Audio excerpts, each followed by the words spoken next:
коли мене збили з ног, вони підцепили до мене провода, не знаю, яким образом вони, в общем, били током. Там, де були прицеплені провода, там горіла кожа, горіло волосся. Вони поливали водою, щоб більше було, щоб лучше током билось. Вот у меня ухо не слышит левое, там какая-то травма была. До сих пор вода с кровью выливается, и я не слышу. Меня били, там синяк был. А я не помню этого, понимаете, потому что в этот момент били током. И когда бьют током, ты больше ничего другого не чувствуешь. Якби оце не хлопці не зайшли, українці, я не знаю, що б воно й було. Може, вже по Дінцю поплавав би. Скільки їх по посадках поховали. Це тварі.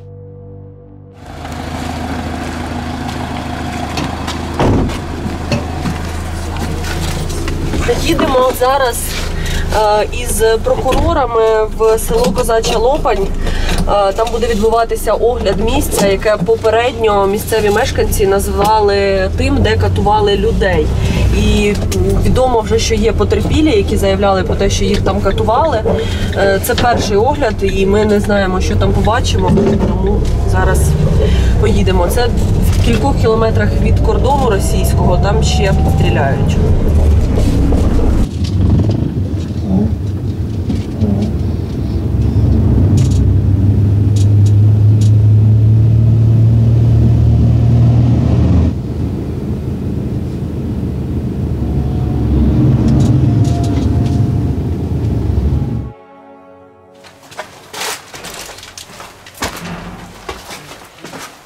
Зараз ми заходимо в приміщення, де відбувалося що?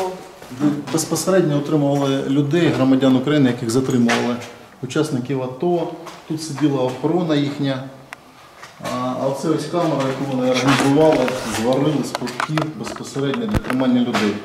Всередині тут ліжка.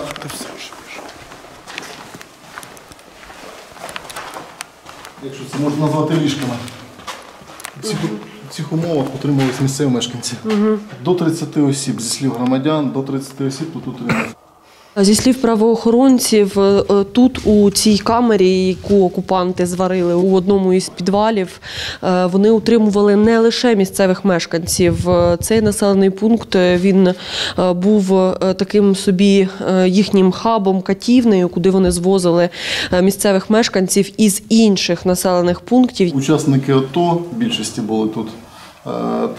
Також сюди доставляли людей, які затримувалися за різні дрібні, на погляд, російських окупантів правопорушення. Наприклад, за те, що люди балакали по телефону. Тобто за це вже доставляли людей, затримували сюди, як забирали телефони у них, вже безпосередньо їх утримували на свій погляд, скільки хотіли, стільки утримували. Ніяких тут строків тримання не було. Якщо вважали, чоловіка відпускали. Якщо не вважали, він тут сидів місяць і більше. Доставляли сюди людей після затримання в пункт поліції, їм одягали мішок на голову, зав'язували скотч. Пункт поліції знаходиться безпосередньо тут, в 200 метрів звідси, але для того, щоб люди не розуміли, куди їх везуть, одягали мішок, зав'язували скотчем, садили в машину і возили хвилин 20-30, щоб люди не розуміли, куди їх везуть. Після чого вже безпосередньо доставляли сюди.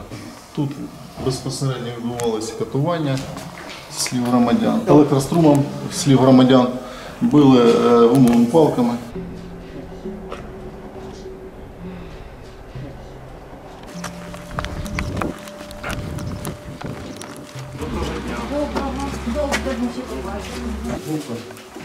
Мається трубка чорного кольору із дротом.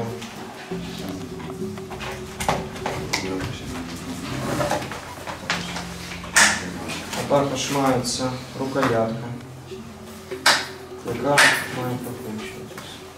Що це за прилад? Що це взагалі таке? Так, знаходимося ми в приміщенні так званої міліції ЛНР, де сиділи тут їхні працівники. Було виявлено в металевому сейфі, бачимо, телефон зв'язку, також виявлено провода, які заголені з одних кінців і з других. Тобто воно під'єднувалося до даного телефону, за допомогою цієї рукоятки накручувалось, подавався ток. Так, якби допитували людей, зі слів мешканців, які тут проживають, їх тут допитували за допомогою тока. Ну, це приміщення так званої народної міліції, де російські загарбники створили видимість райвідділку поліції, розслідували якісь вдавані кримінальні справи, керувалися кримінальним кодексом так званої ЛНР. Ось, катували людей так. Ми відпрацьовуємо, на зараз встановлюємо кількість людей, які померли. І будемо відпрацьовувати в тому числі причину смерті. Або це природня, або це насильницька. Відомо, що крім відділку поліції і підвалу поруч, людей незаконно утримували на митниці, на самому кордоні з Російською Федерацією та залізничному вокзалі. В обох місцях катували ветерана АТО, з яким нам вдалося поспілкуватися, але який попросив залишитись анонімним. Люди тут поки бояться повернення росіян. Забрали мене з того дому, приїхали 4 чоловіка на 2 машинах, забрали дуже грозно, дуже громко і дуже больно повилякали дітей, тому що забігли з автоматами, кричали, кричали. Вони самі чого-то боялися, тому що руки в них тряслися, вони з переляку. Дочка дуже довго плакала, тому що мене забрали непонятно куди, непонятно зачем, і розуміли, що можу і не приїхати назад. Вони забрали мене з хати, привезли на ЖД вокзал тут по місту. Спочатку вони мене дуже довго били, так як я був причасний, так як я був в АТО. Вони мені передавали там привіт з всього Донбасу, привіт з всього Донбасу. І били в основному дубинками цими поліцейськими, тому що це були якісь поліцейські, і били ногами.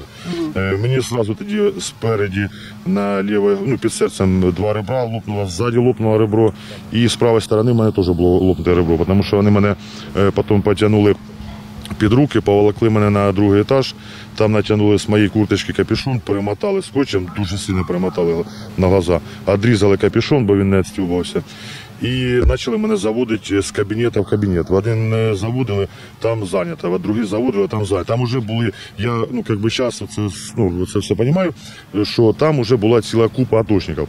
Уже тоді, виходить, в один день дуже швидко всіх хотіли взяти, щоб ніхто не змог не втекти, не сховатися, ні нічого. Хоча тікати ніяк було, нікуди тікати. Потім вони знайшли один кабінет свободний, туди мене завели. Збили з ніг, опять почали лупити, потім підцепили до мене провода, не знаю, яким образом вони, в общем, били током.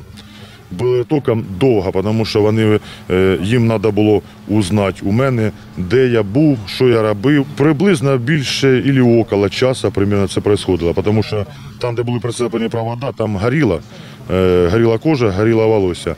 Вони поливали водою, щоб більше було щоб лучше током билось. Спустили в підвал, завели, затягнули туди в підвал, кинули мене на пінопласт, і коли я там сидів в підвалі, я ощущав, що вокруг мене дуже сильно много людей, бо отак сиділи там дуже скупчені, так один дружка до дружки. І спереді, ззаді сиділи, там підвальчик маленький, тобто дуже багато людей там було. Некоторі мовчали, некоторі кричали, хто плакав, хто ще щось, бо були всі дуже сильно побиті. Була дуже більша маса атошників, останні були всі ті, що підозрювалися в чому-то. У кого-то телефон знайшли з якимось, з воєнним, якоюсь фотографією, чи то техніка, таке, або просто якісь лозунги, все, що стосується. Вони шукали, в них була ця параноя на нациків. Для них, що ми тут всі нацики. Мені насчет цього дуже сильно повезло, тому що коли мене забирали, вони з переляку вхватили тільки паспорт. Військовий квиток, який рядом лежав, вони не побачили, не забрали, і телефон не забрали. Вони мене тільки забрали з паспортом, тому що якщо був би хоча б телефон, або хоча б військовий квиток, то вони мене тут би, я б, в общем, тут би кончив. Все. Далі відбувається те, що людей починають потихоньку кудись увозити. Кого-то визивають, кому-то віддають документи, я так розумію, що їх відпускають. Деякі тут залишаються, деяких забирають, я так уже потім зрозумів на ту ж Губтівку. Вони мене по-любому туди забрали. Потім мене завели в якесь поміщення, підвальне поміщення. На 3-й день вже почало серцем, перебої почались, дуже боліти почало серце. Коли мене посадили з зв'язаними руками, я стояти не мог, вони мене посадили. І отак я сидів до самого вечора, чув ці катування, як током били людей, як їх лупили. Чув, як кореспонденти задавали питання. Пройшло там, прокатували чоловіка, а потім його одразу заходять кореспонденти. Мені дуже це бісило, тому що там був жінський голос, яка це вона все чула. Оці всі крики катування, як током били. І вона все це чула, і вона спокійненько там з таким дзвонким голосом все задає питання і все. Всі там працювали, ніхто не лежав. Було 5-етажне здання. Насипали, дуже сильно багато машин привезло піску, насипали в мішки пісок і тягали по всім етажам до самого верху і на кришу, залажували повністю всі вікна і все те, що не нужно, піском. Ходили, замітали по вулиці, ходили в столові, працювали, мили там ті ж всі туалети, голову не можна було піднімати. Завжди ходили руки за спину, нас називали зеки. Руки за спину, отак ми ходили, і голову, Боже упаси, підняти було. Тільки коли задають питання, і то желательно не піднімати голову. Людей забрали, там, на Білгород забирали. Були такі люди, які собі, навіть у них були татуювання, там, які кислотою випалювали собі татуювання, заматували ноги пленкою, терпіли це все, тому що якщо б вони побачили ці як наколки по їхнім всяким меркам, то було б ще хуже. Почти місяць пройшов з того часу, як мене тут незаконно утримували. Прийшов так званий командир того всього їхнього нуля там, і сказав, фамілію назвав, кажу, да, це я. І хлопець, а що ти, додому не хочеш? Він, ну давай-ка через 10 хвилин, каже, зустрічаємося тут і я вас виведу. Виводить нас за всі, там же ж отак іде, КПП, там на кожному, на кожному 10 метрах. За крайні виводи, віддає паспорта, дає, я вам зараз дам напутствие на життя. Там, не займайтесь там корректировками, не участвуйте, там, не беріть зброю проти нас, там, то все, там, і будете далі жити, ніхто вас трогати не буде. До повороту до Казачі, там ми йшли 40, по-моєму, минут, почти годину. В нього ноги були ж перебиті, а в мене ж з ребрами, де швидко не підеш. Угу. Мені не вірилося, я все время назад оглядався, бо я думав, що мене зараз шльопнуть просто все. Мені не вірилося, що нас пропустили. Загалом у селі, за попередніми даними, росіяни тримали близько 100 полонених. Встановити усіх поки немає можливості, оскільки село досі постійно обстрілюється. Заходимо. Заходимо. Вже відомо, що російські катівні були у кожному окупованому раніше районі Харківщини. У Куп'янському таку знайшли у приміщенні військкомату села Шевченкове. Мешканець Куп'янська розповів на допиті працівникам СБУ, що його там 40 хвилин били струмом. Лично в мене стріляли. Стреляли з пневматики, да? Или з пневматики, или з газового, не знаю, тому що я був в мішки. Угу. Били битой или трупами. Так тут паяльником выжигали кресты. Ну, немецкие. Немецкие, да, выжигали паяльниками. Тут много криков было всегда, потому что с этой комнаты очень много криков. С этой? Їдемо десятки кілометрів уже до Ізюму на під'їздах і бачимо в таких густих посадках скрізь просто були позиції окупантів. Тут і залишки їхньої життєдіяльності, якісь мішки, бліндажі, окопи, палатки. І ми бачили купу техніки і підбитої, і цілої. Залишки боєкомплектів позалишалися нерозкритих. І отак були вони тут дуже міцно, тому що реально в посадках багато стоїть цього всього.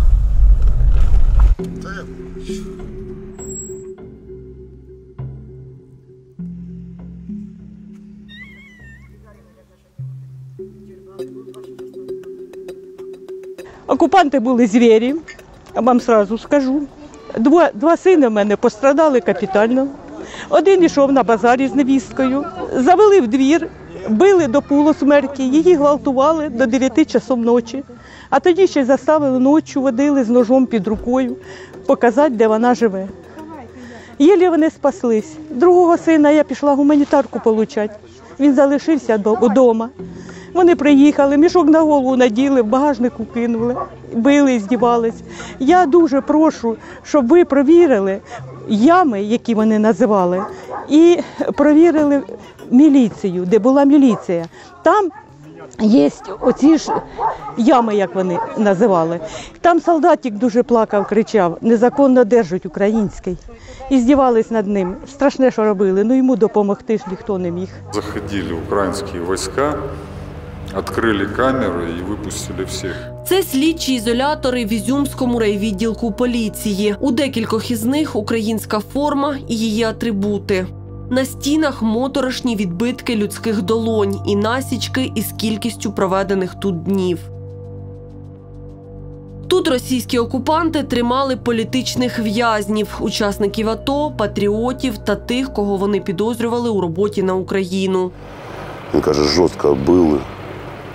Каже, тільки дійшов за 2 неділі, от уж мішок на голову і сидиш, ждеш в одиночці. Каже, ото як ужин принесли, значить вже не б'ють. Туди, каже, а так, каже, кожен день почти били. Ото забирають з утра, каже, пішком йдеш, назад тащать, викинули. І током били. Він каже, це, говорить, хорошо, що я не знав твою фамілію. Так би б сказав. Сашу, товариша нашого співрозмовника, тримали тут в одній із камер. Та це лише одна із щонайменше 3 катівень у місті, про які вже стало відомо. Нашого співрозмовника возили бити у школу. Там людей тримали короткостроково. Чоловік теж просить не показувати його обличчя і не називати імені. Досі не відійшов від шоку і боїться, що окупанти повернуться. Він був у теробороні, але коли українське військо було змушене відступити із міста, не встиг вийти із ними і пішов додому. 20 березня чоловік вийшов з дому, аби провідати свою маму на іншому березі і подивитися, що відбувається у місті. Його затримали за фото із тероборонівцями у телефоні. Перший пост пройшов нормально, другий задержали росіяни. І от сюди за фотографії забрали.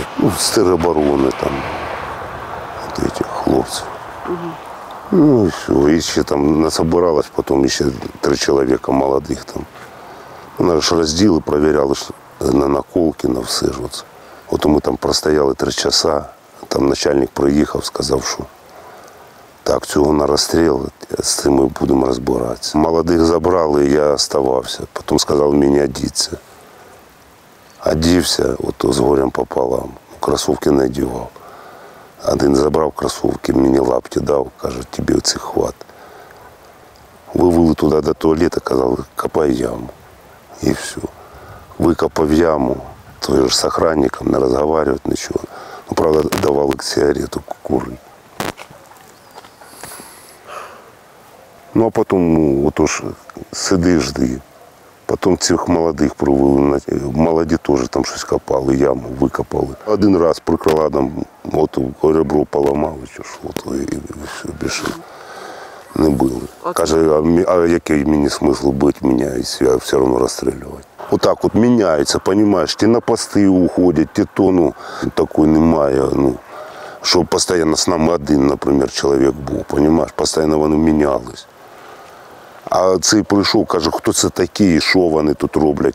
У нас тут спросив, каже, задержали на посту, а за що, про що. Ну ладно, відпускай їх, давай паспорта і йдіть. І все, отак от ми просто слиняли. Росіяни не зрозуміли, що чоловік теж із тероборони. Він сказав, що просто сфотографувався з ними. Саме тому, вважає, йому вдалося вижити і переховуватись від окупантів до звільнення міста. Я неделю там отсидел, вот эту последнюю неделю перед освобождением. Приехали за неделю.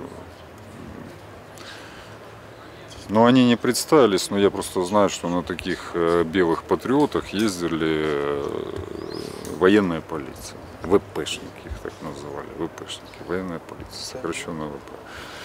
Это россияне, это не с Донбасса, это россияне. Приехали, забрали, просто поставили к стенке, заковали в наручники, сами пошли, сделали обыск. Ну і забрали. Максима теж тримали в ізоляторі у райвідділку поліції. В наручники сковывают и подсоединяют ток. Били током, да. Парни говорят, что их по пяткам били палкой. Там есть палки, были такие специальные, били палкой. Меня по спине били палкой, но я не сильно.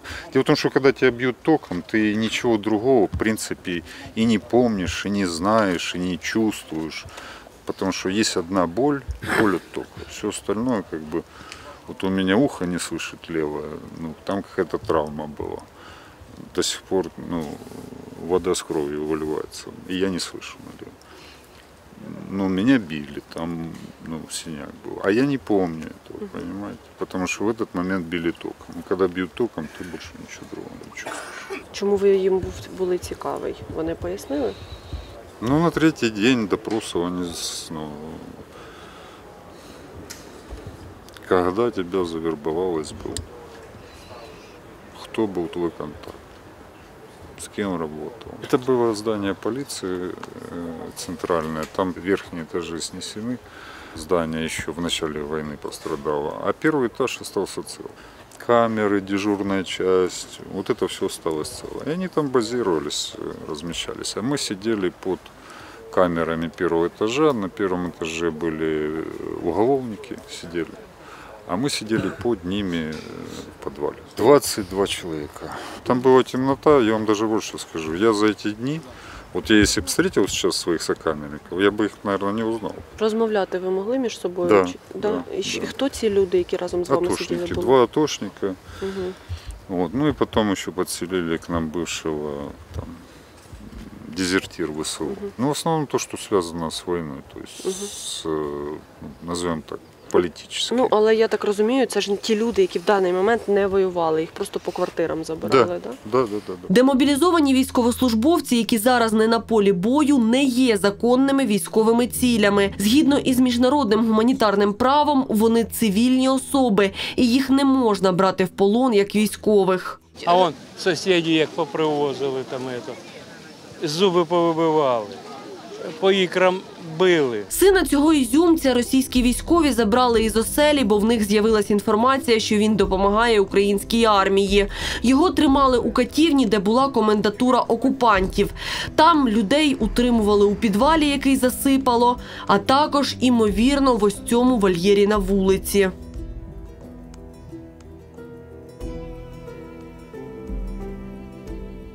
Забігли чоловік 12 у двір. Жінку до стінки, мене до стінки. І почалося шерстить. А малого почали пресувати біля столу.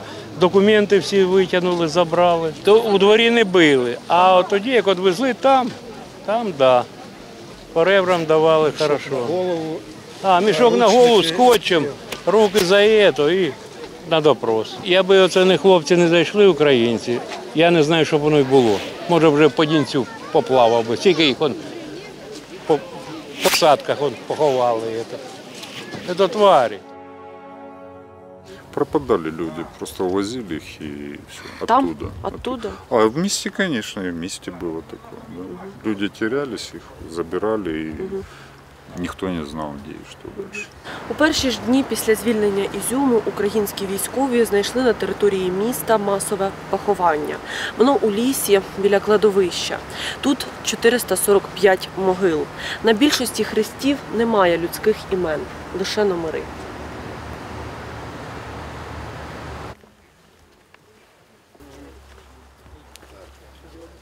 Є дані про деяких осіб, які загинули внаслідок ракетних ударів Збройними силами Російської Федерації, внаслідок артилерійських ударів. Є ж також факти поховання цивільних осіб, які були закатовані, вбиті військовими Російської Федерації. От зараз ми згумували першу могилу, виявили труп, на шиї даного трупу є мотузка. Є тілесне ушкодження на кінцівках даного трупу. Це все свідчить про катування даної цивільної особи. Нам вже встановлено, що деякі поховані тут цивільні особи, вони загинули ще на початку березня місяця, коли Збройні сили Російської Федерації внаслідок ракетного удару зруйнували 5-поверховий житловий будинок. Там загинуло 53 особи. Я в той момент в будинку знаходився, а я нічого не почув. в підвал провалився, я не чув ні пострілу. Ну, потім зрозумів, тому що до цього були постріли, і воно в будинок влучало, але десь вище. Там на цей момент нікого не було вже. Ми тільки на першому поверсі і все. Були в підвалі по центру і трошки сімей по бокам. Бокові вижили, в центральній ні. Я повалився, виліз. Маму витащив і кого змогли теж дістали, хто ще міг. Двоє там по бокам вони загинули, їх потім доставали. Третя жінка 5 днів пролежала і руку придавила плитою. Ми її кормили, поїли. Ну, ми нічого не могли зробити. МЧСників не було, а нам в руку пиляти некваліфікованої людині. Вона б там зразу загинула. Я не знаю, як краще було. Не вижила. Трошки вляглося, ми вернулися, заклеїли вікна, двері, щоб можливо було там, в принципі, знаходитися. І там залишаємося зараз в першому під'їзді в цьому будинку, на Братській могилі. Виїжджатимете далі в Київ чи? 100% буду при допомозі волонтерів, чи якщо у знайомих якось вийде маму вивезти в кваліфіковану лікарню. Можливо, в Київ, можливо, я не знаю, якесь інше місто. А за себе я вже не переживаю. Я як-небудь вижив в спальному мішку, як до цього. Ми на кухні в 4 грілися, а потім буржуйку свою знайшли. З буржуйкою було веселіше. Ми одіті, мабуть, місяця 2 взагалі не роздівалися. Їли, що сталося у кого в квартирі, в холодильнику, чи не в себе в квартирі. Просто банально шукали їжі. Хліба не їли десь місяця 2. Потім там мука була, якісь блинці пекли, знайшли такий кусочок черствий хліба, з'їли. Мама, як це добре. Очікую, що все стане хоча б як було до війни. На те, що буде краще, я не сподіваюся. Тут оптимістом не будеш, лише реалісти. Якщо вони повернуться, ми не виживемо. Це я точно знаю. Ще одного повернення ми не витримаємо.